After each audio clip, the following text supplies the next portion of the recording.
had us training on models. They thought it was enough, and so did we.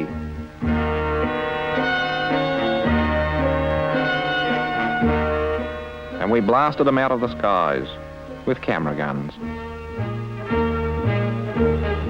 They filmed us marching for the newsreel, and the commentator says, "Watch out, Adolf, the boys in blue are here."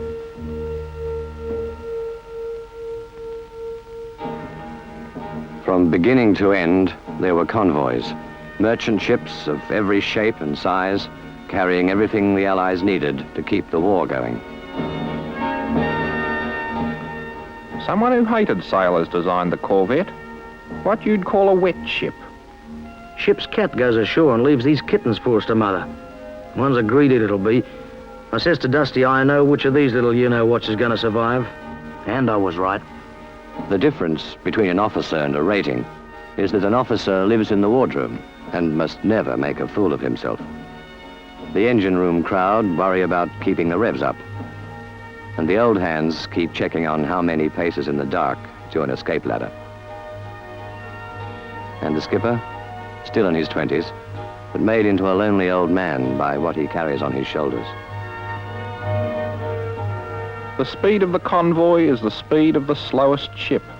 5 knots, some of them, or 4. One was down to 3 knots. 28 days from New York to Liverpool. Some of the ships could have done it in 5, but it took 28. 28 dawns, 28 dusks. Nearly 100 ships to watch over. And where the U-boats were was anybody's guess.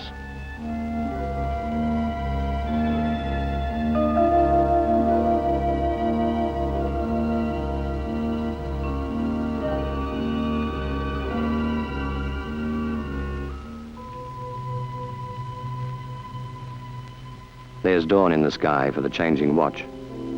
Another quiet night it's been.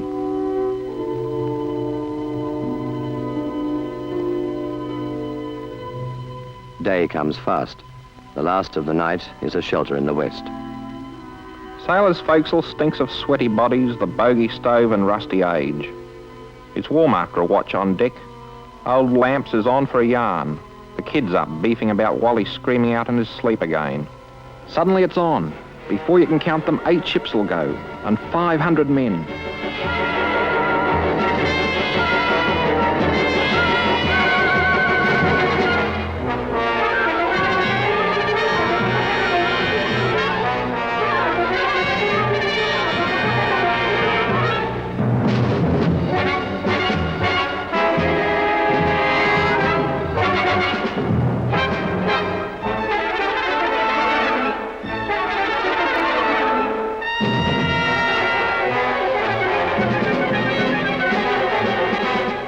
Convoy steams on. Ships don't care about men. There are survivors. Somewhere, the enemy. Then it's there. Rescue or attack. And before he makes his own decision, we all know what he has to do.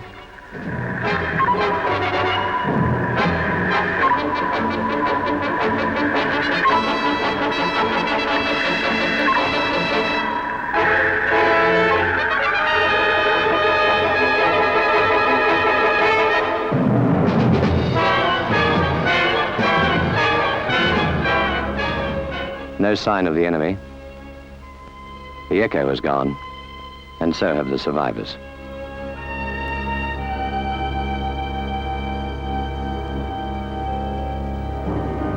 I tell you, minesweeping's a job they don't go after. Most of them don't.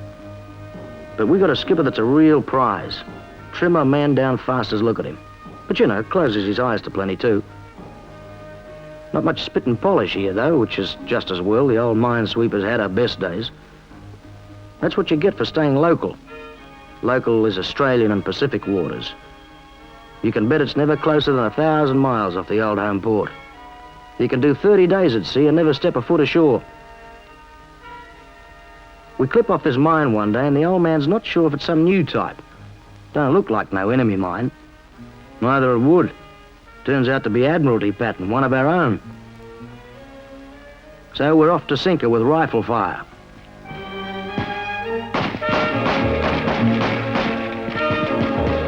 We've done it dozens of times, and I always wonder what she'd be like if a bullet hits one of the horns.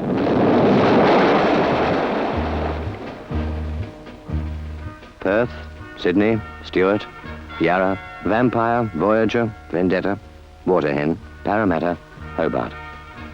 Persian Gulf, Palestine, Egypt, Greece, Crete, Bardia, Benghazi. Did we ever get around the Mediterranean in 40 and 41? Aussie troops on Aussie ships. It was on all the time. All troops, all ships. In a way, it was always the same. Some we took in to fight the land war. Some we pulled out after they'd been overwhelmed. One way you could always tell. If they had no wounded yet, they were going in. Carrying troops makes you think of the big difference between soldiers and sailors. No matter how much a part of his unit he is, the soldier finally comes out an individualist. At sea, you go where your ship goes. What happens to the ship happens to you. And there's not a way in the world you can escape it.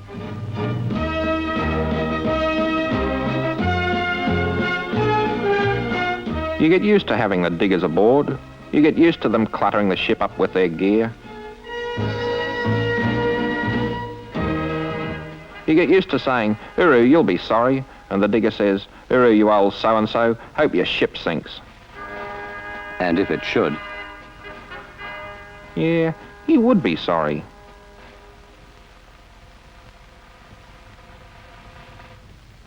they said we'd be a week or 10 days. There was nothing ashore, but 10 days make and mend sounded like a good idea after the spud run. It was the skipper himself who started on about the chief taking himself seriously. Chief thinks he's back on a battleship, the skipper says. Battleship? We're 1,100 tons of rust, mate. That's us. Young Joey had a yarn about being picked up by a Russian merchant ship. Reckons half her crew were women, and... well, that's his story. Then we all got to talking about old ships we'd had. Except the kids who'd never had any other ship. That was the time Chocker talked about his old ship. Left her the day she sailed out of Sydney. Mail had just come aboard, Chocker said. And up comes the signal for his transfer, and him being with her since she was commissioned. Almost like an omen, he said it was. One of his mates had reckoned it was the omen, all right. Chocker never talked about Perth again. Only that day when we were all yakking our heads off. You talk about make and mend. Mate, what we started that day looked like a flaming refit. Jimmy even has the boys over the wall, painting ship's side. But there's a bomb cruiser with us. He's been sending his walrus out on recce, and he comes back with pictures. Pictures, mate, that makes the Admiral himself jump up and down. 10 days make and mend? 10 days my black you-know-what. The hook's up 5 hours after we drop it, and we're on our way to join the battle fleet.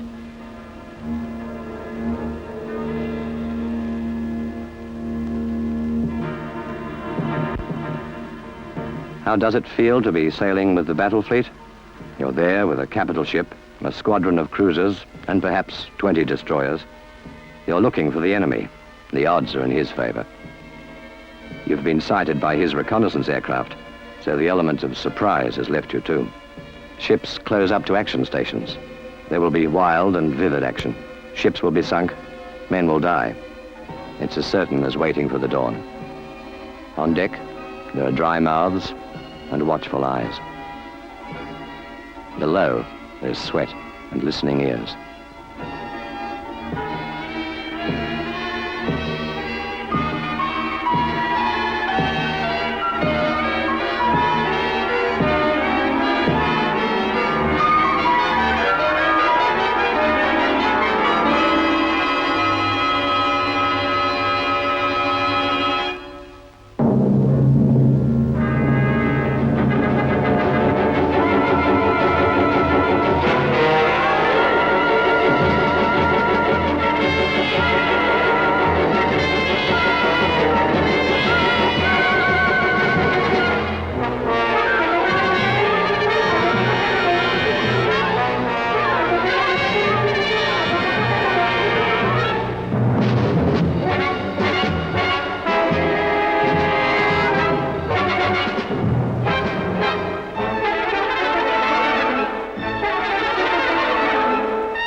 By the time it is over, all senses are confused by the huge barrage of sound. The fleets count their losses and withdraw, licking their wounds.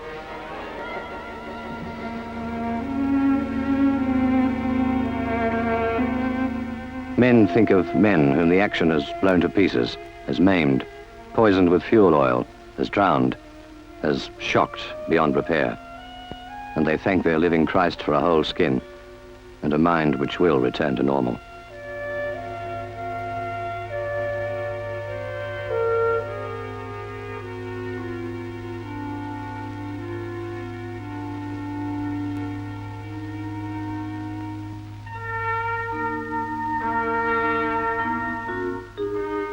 Hey, there was this kid, see, down at Flinders, and he turns out a real seasick Joe.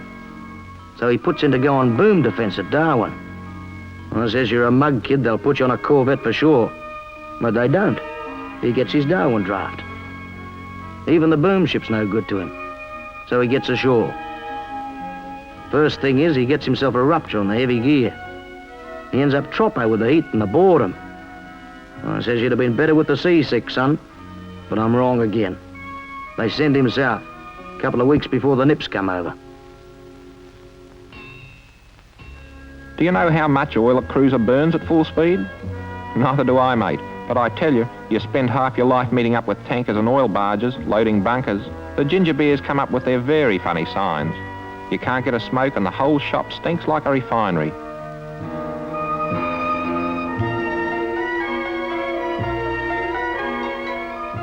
Then you're off to sea. Fresh air, tastes more like a seaside Turkish bath. The whole watch on deck gets stood to for chipping, and chipping, and chipping, and chipping. You get so you reckon you're a lucky coot if they drop a paintbrush in your hand. And I'll tell you something else. The older the ship, the more they expect the brass to shine. One of the big difficulties is keeping a crew busy enough. There's a limit to the amount of PT you can impose. Deck work has to end somewhere. Then they're on their own to work out angers and frustrations on deck games.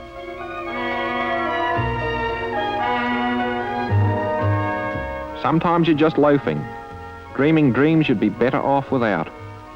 Pacific might be the closest ocean to home, but she's still a long way from where the heart is. But a sudden tension runs around the ship, like a chill wind across the tropic sea. The boys don't know it yet, but this time, somehow, I know whose number's coming up.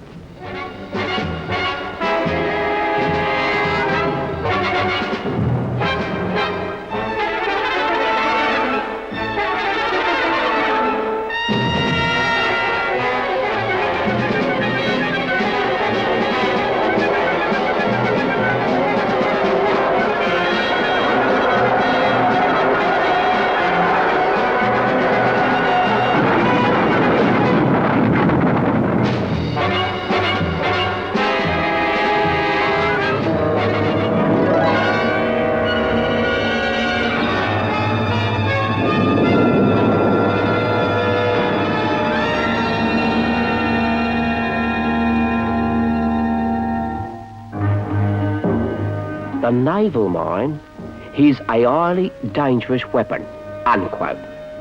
When you got 50 odd of them stowed away in one of His Majesty's mine layers, you have what you could call a highly dangerous ship, quote, unquote.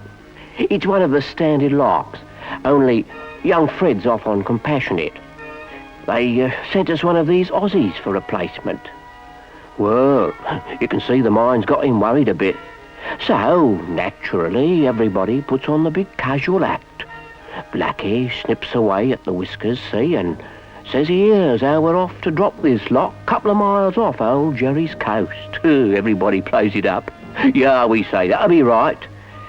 That's what they say. Aussie stays quiet, not saying nothing. Yeah, but who do you reckon the joke's on? Someone don't half give it Blackie for a Jonah when we do hear where those mines is for. Quarter of a mile out from the enemy coast, sir. We're laying mines, see? Bright moonlight it is. Then there's this aircraft come over. Bad moment, that. But he must have been dreaming. Goes straight on overhead. Never sees us. Sort of shot that joker down, Ozzy says, but I put him right. In this game, the motto's live and let live, I tell him. Funny, Ozzy likes that. Gets a permanent transfer on the strong of it.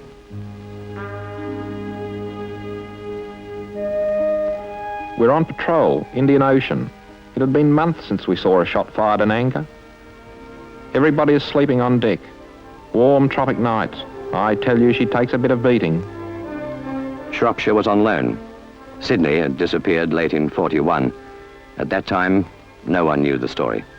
There were never any survivors to tell it. Old Shiner gets onto a game called Mahjong. Chinese it is. I reckon it would be. One thing for sure, Shiner makes his fortune. Perth had gone in Sunder Strait, March 42. Her survivors were prisoners of war. They get on to a new lurk. Every man on the charge gets extra 2 hours PT. Then Canberra, August 42, in an action which went so wrong. So they loaned Shropshire from the Royal Navy. Some bright spark invents a horse racing game. They run the cup every afternoon. And they say more money changes hands than the bookies make at Flemington.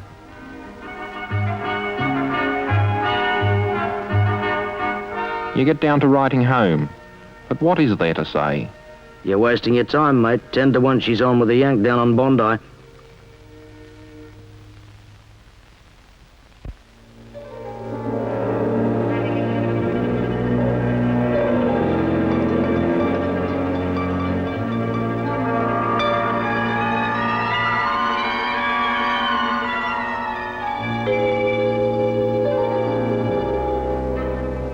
Arctic convoys proved to be an experience in cold almost beyond belief. Unfortunately, the route lay beyond the range of protecting aircraft, but comfortably within the range of enemy machines. You don't like to go on about action too much, but Arctic convoys, oh mate, you don't want to think about them.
Enough ships did get through.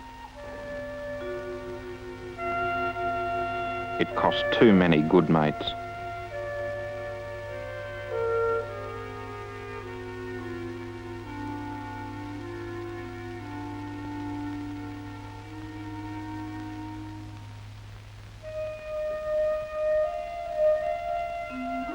Pacific Islands, dusky maidens in grass skirts.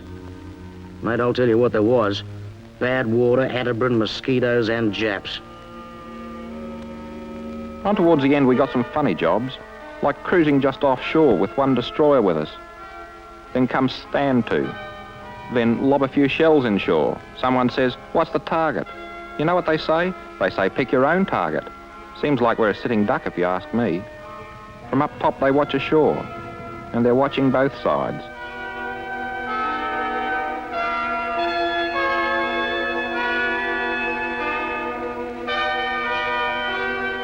It's getting dark, and still we're stooging around the island group, the destroyer with us. All night we're on stand to. Every once in a while the destroyer blasts a few rounds of tracer ashore, and we let go with a few shells. No one has any idea what it's all about. Not until just before first light. Then we know.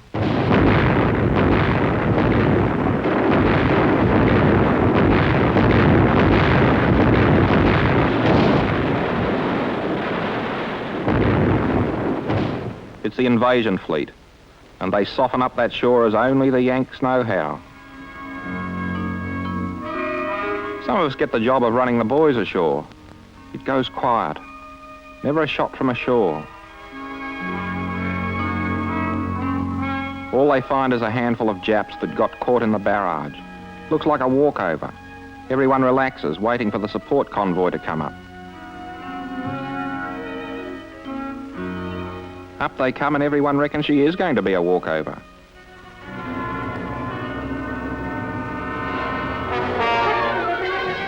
Suddenly she's on. Heavy bombers, kamikaze, we got the lot. What he missed out on since Pearl Harbor, the Nip reckons he'll pick up today.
Walkover. Did you ever hear of a walkover that was a shambles?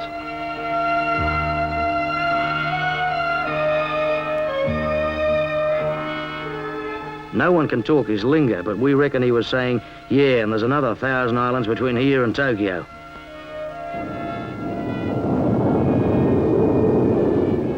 Whatever might have been the rights and wrongs of Hiroshima and Nagasaki, that's the way it did end. We were on Pacific Base when the news came through, waiting to have another bash at him further north. Guess who was still on convoy escort when she finished?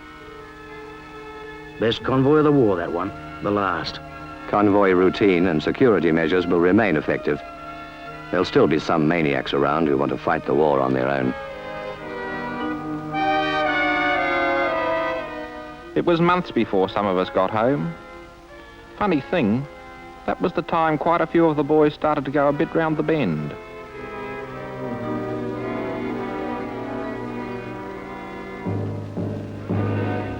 She was a great little navy, all right. But what you've seen, mate, you haven't begun to see the half of it.